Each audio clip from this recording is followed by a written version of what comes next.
Factors that contribute to developing type 2 diabetes include being overweight, not getting enough exercise, and genetics.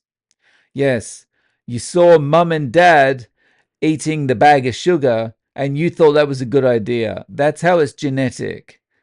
They really think we're stupid. Today, I've got a bit of a rant for you. Now, as many of you know, I've been on carnivore for 27 months now. And in that time, I've had some massive results. I've got rid of my arthritis, my pre-diabetes. I've given up alcohol. I've been able to sleep better, have more energy. I've got clearer thinking. So many things, not least of which is weight loss as well. I've lost about 34 pounds. That's about 15 kilos, 15, 16 kilos. So it's been amazing for me. And the hundreds of people that I've interviewed have also had similar or even better results than me doing carnivore. Now, I've been on this ketogenic journey for over 2 decades now. I got an Atkins Diet Revolution book in 2000, and that really opened my eyes to what might be possible if I completely changed the way I'd been trying to lose weight and get healthy in the past. So I went on Atkins and I stuck to just the induction phase of Atkins, and I had never felt better. I felt absolutely amazing. I lost so much weight.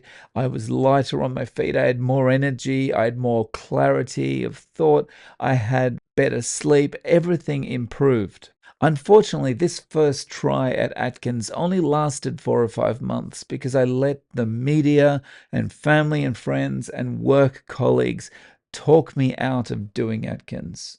It's going to kill you. You need your fiber. You need your vitamin C. You need all these things. You can't be doing this long term. It's just a fad. This Atkins guy, he just wants to sell books. He's not worried about your health at all.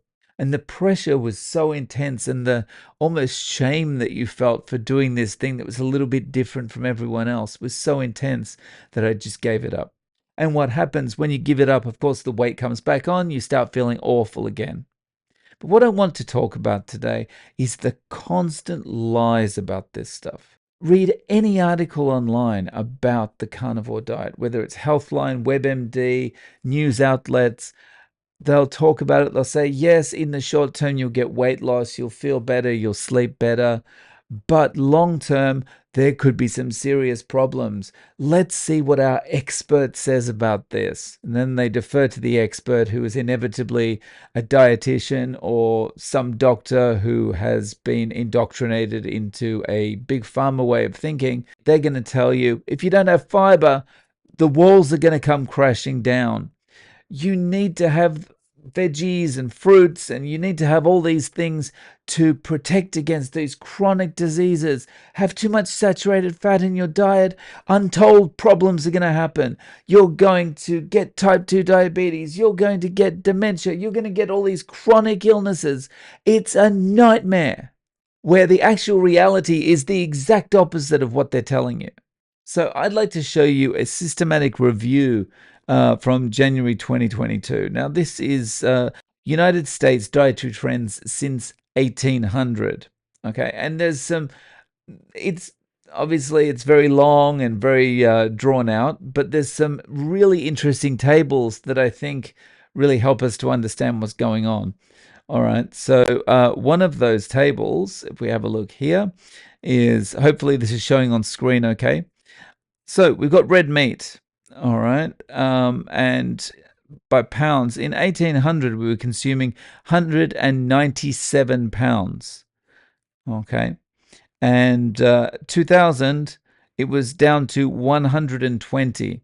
So in the space of 2 centuries, it's gone down 40%. Now, this would make sense because there's been this big campaign by governments and just generally news reporting that we need to cut down on the red meat. We need to cut down on the saturated fat, right? Since Ansel Keys did his 7-country study, this is what they've been telling us, right? And we've done what they said. We, in the 2 centuries, it's dropped 40%. But since 1950, if we look at this number, it's still dropped. It's dropped 11.5%, right? So we're doing what they're asking. We are reducing our red meat consumption. All right. And we're also doing what they're asking.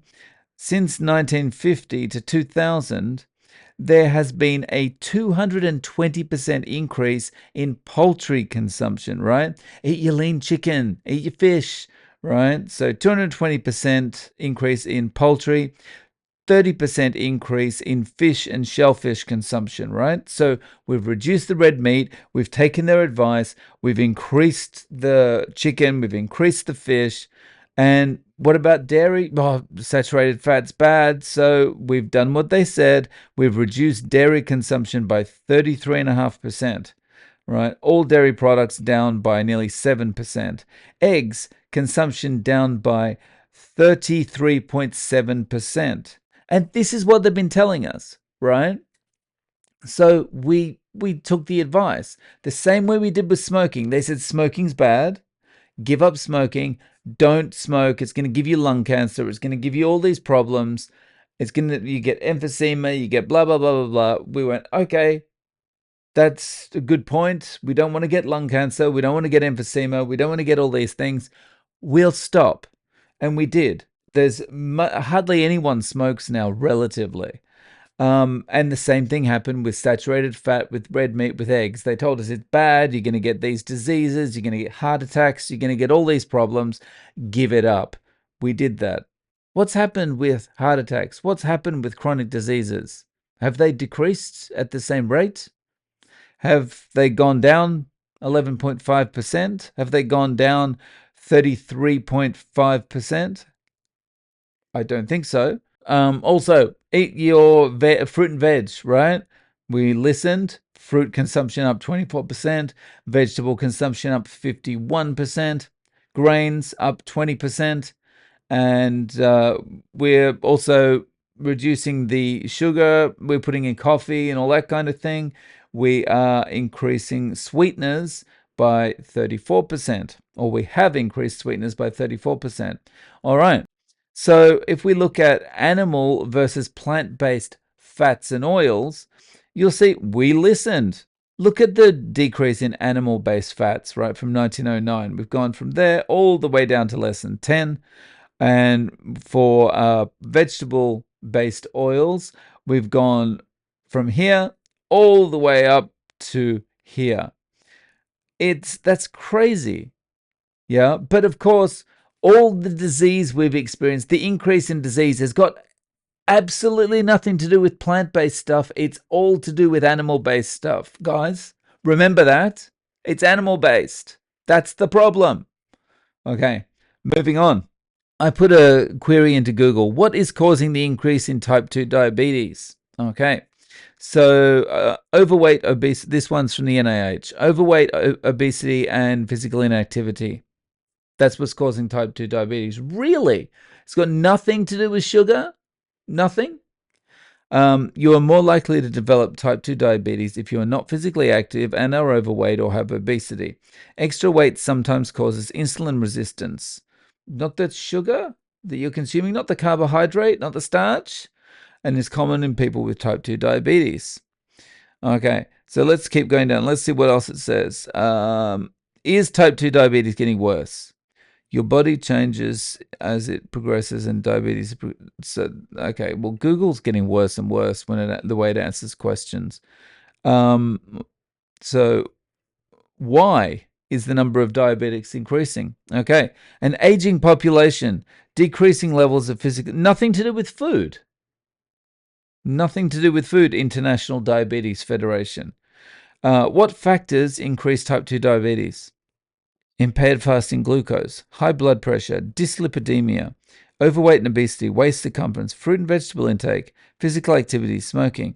Australian Institute of Health and Welfare. No mention of sugar. Not one mention of sugar at all.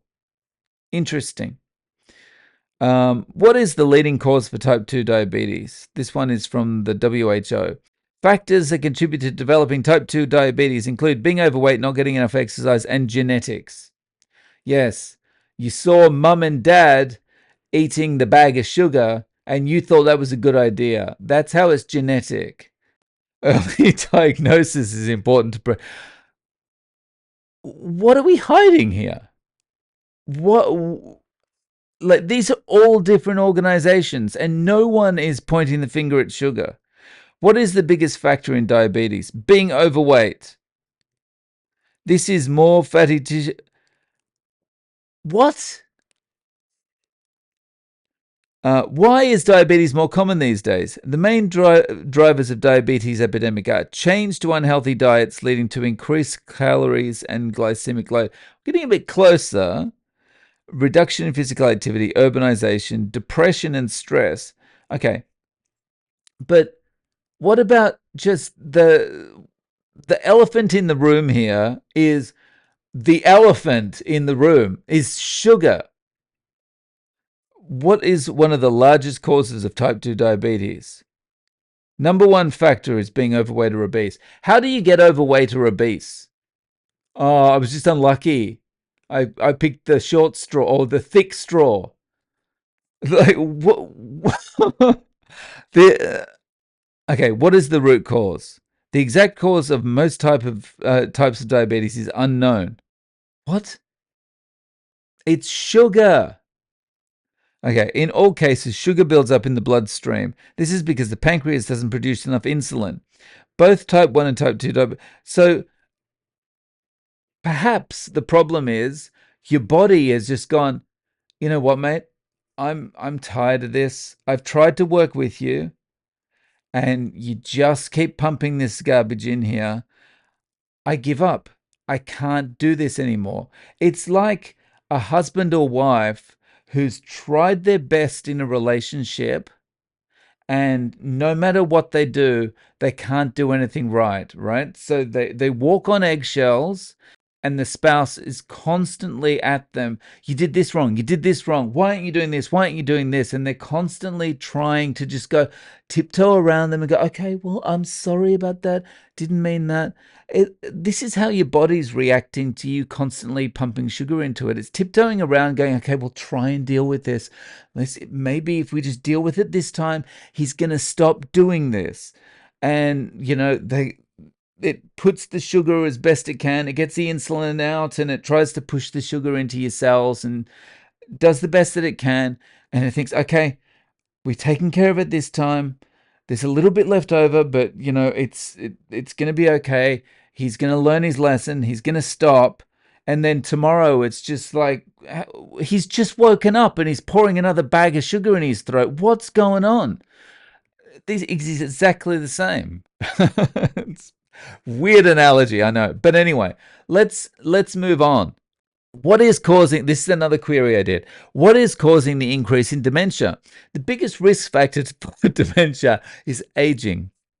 This means as a person gets older, their risk of developing dementia increases a lot. Yes, because they've got so much more time to be exposed to sugar. So, for people aged between 65 and 69, around 2 in every 100 people have dementia. A person's risk then increases as they age, roughly doubling every 5 years. I reckon we could probably change those numbers by educating people that they should probably put the sugar and the carbohydrates down. Why are so many people getting dementia? Things that increase the risk of dementia include age, high blood pressure, high blood sugar. Well, there's at least two of those that are caused by excess carbohydrate consumption. The age part just exposes you to it more. Why are dementia rates increasing? Many are now living longer and healthier lives, and so the world population has a greater proportion of older people. If they're living healthier lives, why are they getting dementia? Dementia mainly affects older people, although there is a growing awareness of cases that could start before the age of 65. If it's related to age, why are they starting before the age of 65? Could it be the same reason that only older people used to get fatty liver disease, or alcoholics used to get fatty liver disease, and now 12-year-olds are getting it? Could it be the same reason? Sugar, carbohydrate? But It's easier to say it's saturated fat, right? Because you don't make as much money out of that stuff. All these people putting out this information want you to believe that 1 + 1 equals saturated fat is the problem. Anyway, I'd love to know your thoughts in the comments below. Check out this video next.